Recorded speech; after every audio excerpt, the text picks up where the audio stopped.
Olá pessoal, tudo bem? Eu sou o Fernando Rocha, esse é o nosso Saúde e Bem-Estar, que está começando agora. Tem muita coisa bacana, programa, claro, como sempre, eu digo sempre, mas dessa vez, hoje está muito bom. A gente vai falar sobre longevidade, a gente vai também falar sobre menopausa, maturidade. Está começando agora.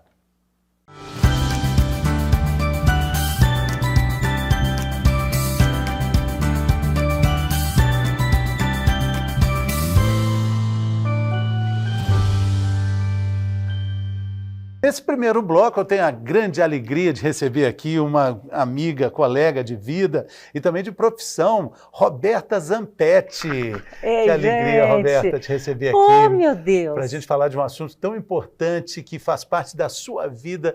Eu gosto de conversar com pessoas que o olho brilha quando falam sobre o assunto e além desse olho maravilhoso que você tem, seu olho brilha quando a gente fala sobre essa geração 60 mais, a geração prateada. O Brasil tem hoje 54 milhões de pessoas com mais de 50 anos, tem um dado importante aqui, cerca de 14% das mulheres brasileiras têm mais de 60 anos também. A cada minuto uma pessoa no mundo faz 50 anos, Roberta. Uau! Não é bacana falar sobre isso? E o Brasil tem uma coisa interessante, que o Brasil é o país que envelhece com maior rapidez no mundo.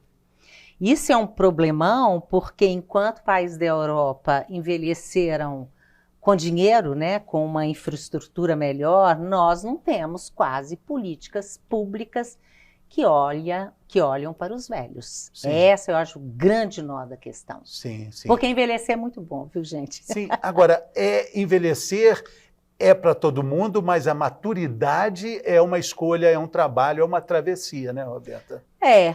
E depende, né, Fernando? Porque às vezes a gente fala assim, fulano não envelheceu bem, isso. Às vezes nem é culpa da pessoa, não adianta a gente cobrar, né?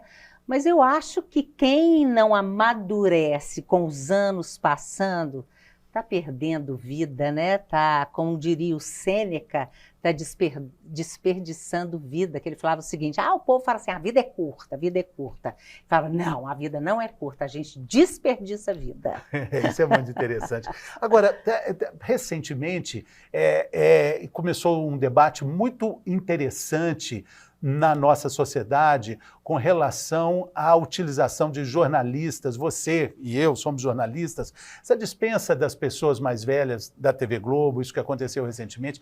E aí uma discussão que apareceu foi essa, de que, na verdade, a gente ainda vai se acostumar até esteticamente com pessoas mais velhas na TV. E isso, independentemente da postura da Globo mandar aquelas pessoas embora.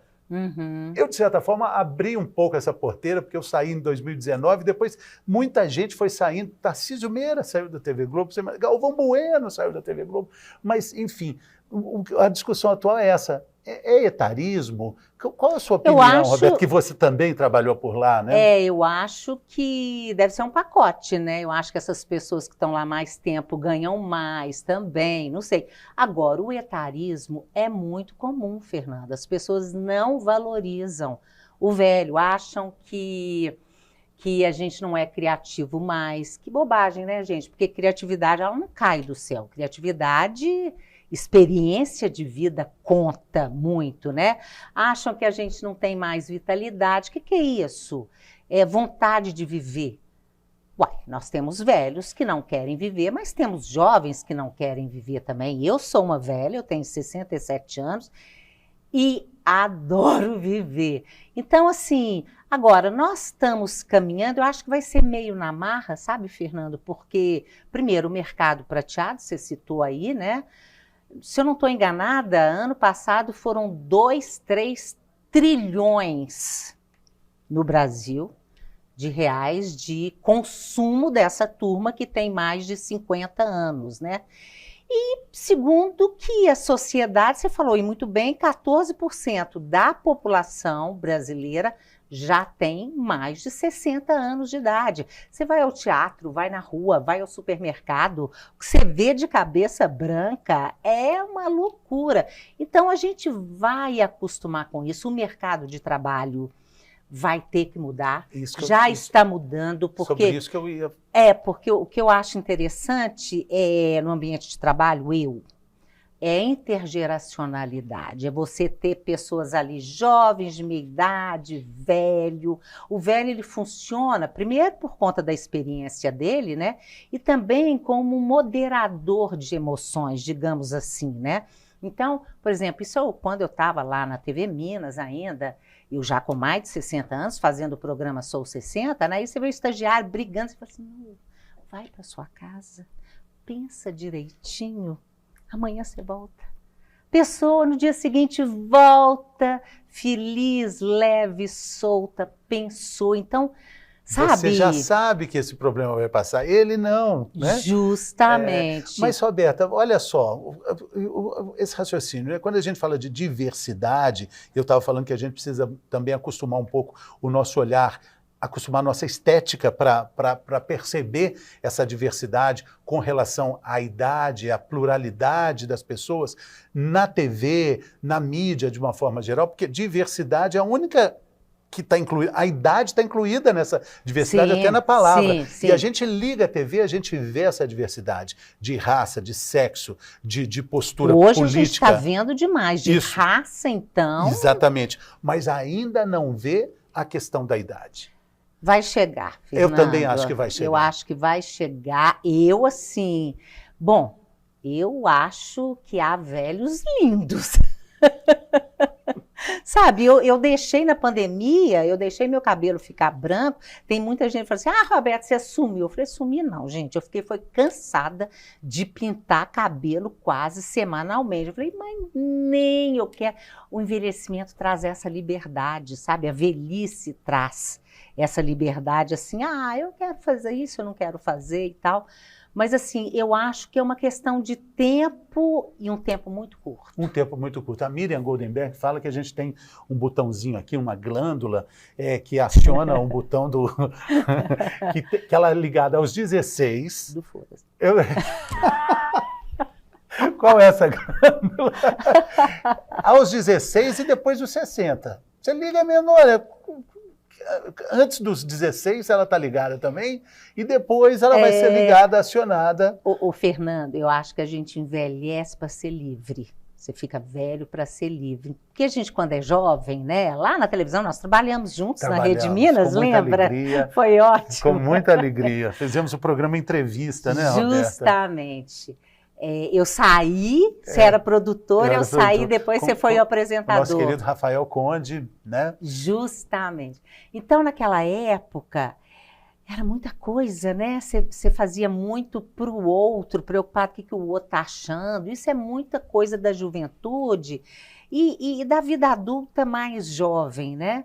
Depois que você vai chegando, você está preocupada com o conteúdo, o que é que tem aqui dentro, essa coisa do olho brilhando, isso é que conta. Isso é que conta. Isso é que é bonito. No fundo é isso que conta, né? Para mim, beleza é isso, é o que sai da sua boca, é gente que tem o que dizer, né? E os olhos, e a vontade, o sorriso, sabe? E isso é que faz... Fernando, cheguei à conclusão que muito mais do que fazer ginástica, ficar comendo aquelas coisas, não poder beber nada e tal, o pessoal tem que fazer isso tudo para poder viver mais, para ter uma longevidade. Eu cheguei à conclusão, para a gente viver mais, e isso depois de centenas de velhos que eu entrevistei, tá? Eu estou falando por mim e por outros também. É a gente gostar da gente, porque a autoestima é uma questão seríssima na velhice, justamente por causa do olhar do outro, por causa do preconceito, né? Gostar da gente, gostar de viver e gostar de gente. Se você tiver essas três coisas, meu filho, porque você se cuidou ou não da saúde, claro que sempre é tempo. Mas tem algumas coisas, né, que não dá mais para você voltar. Mas eu acho que é isso, sabe? É esse desejo. Sim, isso envolve toda a energia da vida. A ilha de Ikigawa, no Japão, onde tem a maior concentração de centenários, aquela concentração japonesa de as Blue Zones, né? Justo. O primeiro mandamento é não se aposente, o trabalho não é um fardo. Não. Primeiro mandamento da ilha de Ikigawa. Uhum. Trabalhar é inerente ao ser humano, né? Trabalhar é algo que a gente constrói para honrar a nossa existência, né? Você sabe, quando eu estava escrevendo meu livro, eu fui para Sardenha, que é também uma das zonas verdes, né? E eu fiquei lá quase um mês, e os velhos lá... Engraçado, né? Eles falam que é nessa ilha do Japão que tem o maior número de centenários. Aí você chega, eu fiquei lá na Universidade de Sassari, aí eles falam, não... É aqui. É aqui porque eles falam que no Japão, eles falam, fulano tem 115, tem 110 anos, mas não tem certidão de nascimento, essas coisas todas. Lá na Itália, como é um país muito religioso, tem certidão de nascimento, certidão de batismo, certidão de crisma, certidão de casamento. Eles têm um arquivo lá maravilhoso. E as pessoas que vivem mais estão mais nas montanhas e tudo. Ou elas vivem muito porque elas são valorizadas pela comunidade e estão lá. Eu entrevistei um senhor de mais de 100 anos, ele ainda faz o vinho dele.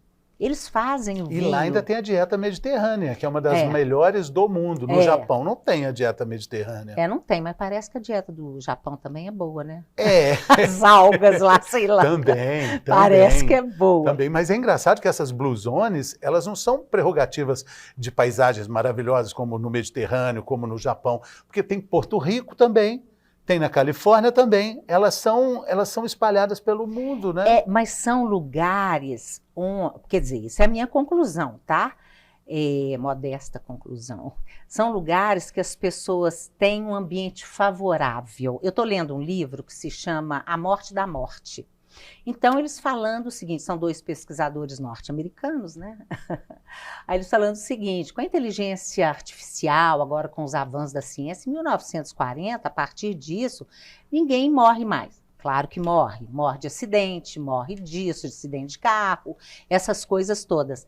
Fora isso, a medicina vai estar tão avançada, a questão da inteligência artificial, que as pessoas vão viver, mas é muito. Sim. Mas... Toda a página eles colocam, gente, em condições favoráveis. Aí eu fiquei assim, meu Deus, essa questão da inteligência artificial, ela vai excluir ainda mais gente, porque quem no mundo tem condições favoráveis, que é lugar livre de pouco estresse, que é o que tem essas zonas verdes, né? Azuis, desculpa. Pouco estresse, valorização, sabe? Sim. São essas coisas que a gente precisa para viver muito. Combinação do ambiente, dos hábitos, né? Justamente. Mas é bom a gente entender o que você disse, né? Essa questão da presença estética desse público da geração prateada é só uma questão de tempo. A gente logo vai estar... E nós estamos tendo sorte, porque a gente está chegando aqui nessa época, né? Vai ser bom, né? Eu tô boba, porque você ainda é jovem. Sou jovem. Você não chegou nos 60 ainda. Eu tenho 56. Tá menino, eu tenho 67.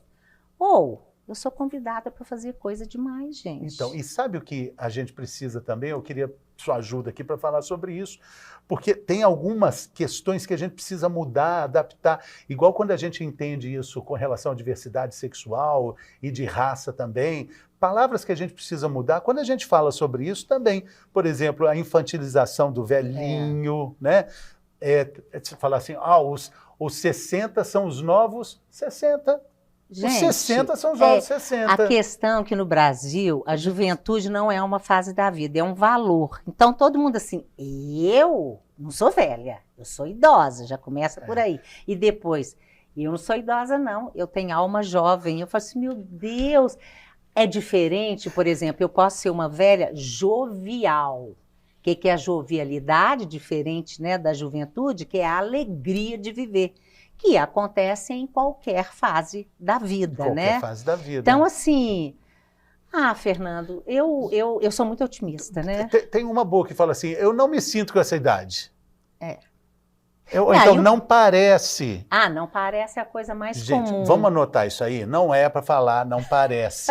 Quando Roberta Zampetti falou que tem 67. Antes o pessoal sempre falava para mim, não parece. Agora que eu tô com cabelo de branco, o povo quietou. Ou seja... O que tem que falar? Quando fala não parece, em vez de falar não parece, fala o quê? Você tá tão bem, você tá bonita, você tá bem... Mas isso são coisas da sociedade que estão mudando. Muito velho também chega, eu acho isso um perigo. Fala assim, você adivinha quantos anos que eu tenho? Quantos anos você acha que eu tenho? É claro que eu diminuo sempre uns 10, 20, para não correr o risco. Mas isso acontece demais. Então, gente, eu acho que nós estamos vivendo no Brasil um momento muito rico de discussão desses preconceitos e tal, está chamando atenção para isso tudo. Então, eu acho que a tendência é a gente chegar no lugar. Chegar no lugar. O velhinho não é bom falar por quê? O velhinho ali... Velhinho porque diminutivo. Por exemplo, eu fui com uma senhora, amiga, num posto de saúde, tá? Aí chegou lá, a atendente falou assim, minha senhora, vem cá, senta nessa cadeirinha, põe esse pezinho aqui. Quer colocar sua mãozinha aqui? Ela mesma virou e falou assim, opa, que mãozinha, que pezinho, que cadeirinha, minha filha. Você viajou? Ela falou assim, desculpa. Claro que ela saiu dali pensando nisso, né? Até a própria nomenclatura, o desenho do idoso na vaga do estacionamento. Agora mudou, né? Mudou. Quer dizer, mudou, mas você vai nos lugares, ainda tá. As pessoas têm que fazer a placa nova. Porque não tem cabimento. 60 anos, você tá lá com uma bengalinha.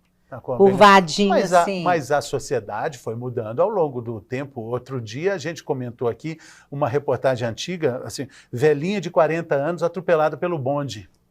Isso há muito tempo, eu até postei na minha rede social, deve ter, sei lá, uns 2 anos, eu vi isso. Isso era década de... Não sei se era década de 20 ou de 30. Ou talvez até 40. As balzaquianas, né, do livro As Ilusões Perdidas, de Balzac, as balzaquianas eram mulheres de 30 anos.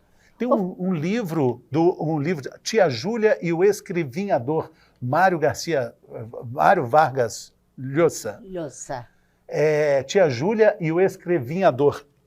Na verdade, o Escrevinhador era o próprio Mário, uma coisa autobiográfica. E ele se apaixona pela Tia Júlia, que era uma mulher muito mais velha que ele, que tinha 32 anos. Olha, mas o Fernando, década de 40, a expectativa de vida no Brasil era 40, 45 anos, Fernando.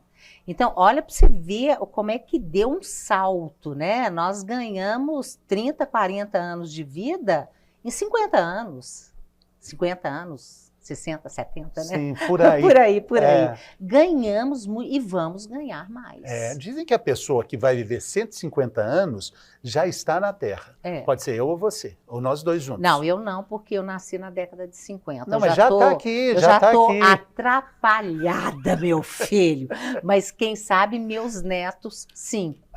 Sim. Quando eles falam isso, é quando é a criança que nasceu na década de 70. Mas eu gosto de imaginar que talvez eu possa viver 150 anos, Você está com pinta de viver muito, viu, Fernanda?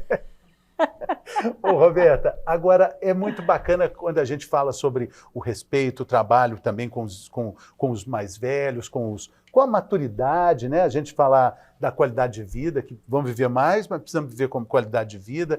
Te acompanho nas redes sociais, você tem falado muito sobre essas instituições de longa permanência. Bom, é algo que a Europa, os Estados Unidos, eles lidam com mais seriedade, sobriedade com esse assunto. Para a gente fica parecendo que eu estou falando em instituição de longa permanência, assim, na linguagem seria a clínica de repouso? Residencial. É ILPI, que é instituição de longa permanência. Sim. Essa coisa de clínica de repouso, pô, vai lá repousar, não. A não ser que esteja mal. Que esteja no finalmente, né? Porque a vida tem um princípio, tem um meio e tem fim, não tem jeito, né, gente? Mas na Europa isso é uma questão, porque pra gente, na nossa cultura brasileira, fica parecendo que é um desprezo com o... Fernando, não é nem a cultura brasileira, eu acho que é a latina. Latina. A gente tem essa coisa, minha mãe, meu pai, de jeito nenhum que eu coloco. Ocorre que historicamente, né, as famílias eram grandes. Eu sou de uma família de 13 filhos, então meu pai e minha mãe, mas todos os dois morreram, ficaram doentes muito pouco tempo, mas a gente estava ali do lado, todo mundo, né, e tal. Hoje em dia as famílias são muito curtas, eu tenho um filho. E antes também, quem cuidava? As mulheres. Tinha nas famílias uma expressão que eu detesto, mas que eu vou falar, que o povo falava, uma solteirona que ficava ali, cuidava da mãe, cuidava do pai. Não tem mais essas pessoas, Fernando. Todo mundo saiu para trabalhar, a não ser o pessoal mais antigo, que tem 90, 100 anos, né? Mas assim, hoje a galera, né, de 60, 70, tá todo mundo trabalhando e as famílias muito curtas. Então, as pessoas não levam, mas deixam em casa. Às vezes tem condição de ter um cuidador, a pessoa fica sentada lá no sofá em frente a uma televisão, não tem interação com outras pessoas, não tem o cuidado que nós precisamos.